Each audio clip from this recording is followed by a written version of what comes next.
Hello Junior Tuckies, my name is Mrs. Burdenkamp, and in this lesson I'm going to be covering the monologue and the soliloquy. What is a monologue?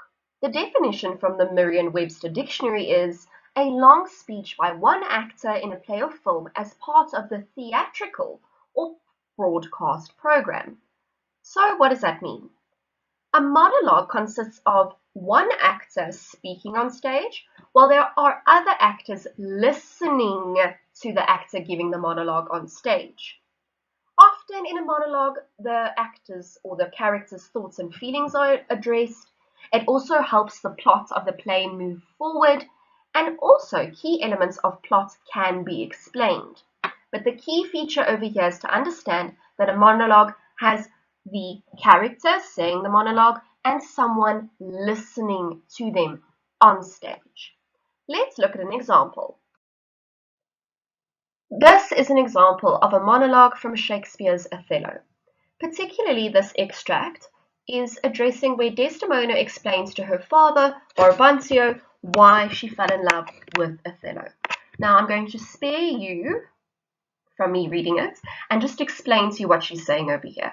So basically, Desdemona's father accused her, or rather Othello, of using witchcraft to get Desdemona to marry Othello. Here she explains that often when Othello came into their lives and talked or spoke about his military background, she fell in love with these stories. She fell in love with his very soft heart. So she's explaining this to many characters on the stage at this particular point in time.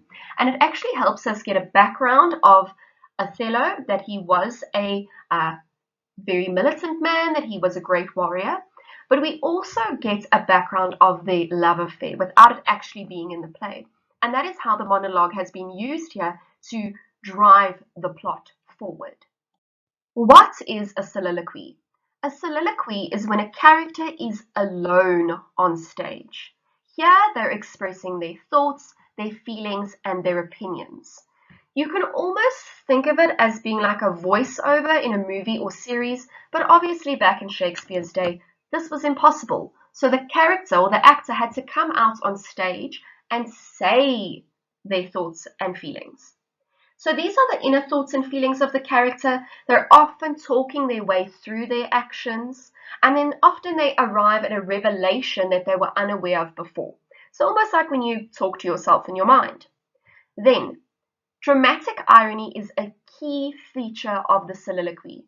So a dramatic irony means the audience knows a key element or fact of the plot or play, but the characters on stage do not know about this plot or plan. What does this do? It draws in the audience and makes them feel part of the play.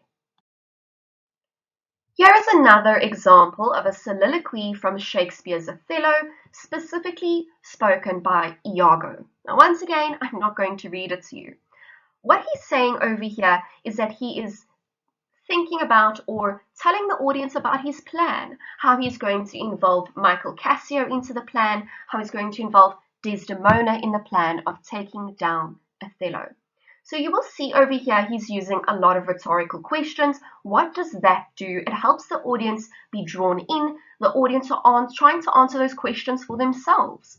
And also he's talking his way through the plot here. Another way that Shakespeare was able to move the plot through quite carefully, because this is a very complicated plot. There are a lot of subplots happening, and this is a way that Shakespeare used the soliloquy to clarify the plot.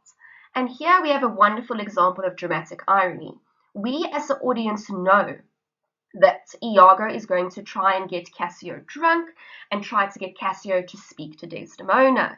We also know that he is going to whisper in Othello's ear and explain to Othello, well, you should look out between the relationship with your wife and Michael Cassio. So explaining a complicated plot is done very well in this example. That's it for today, Junior Tuckies. I really hope that this lesson helped you understand the difference between a monologue and a soliloquy. Goodbye and good luck.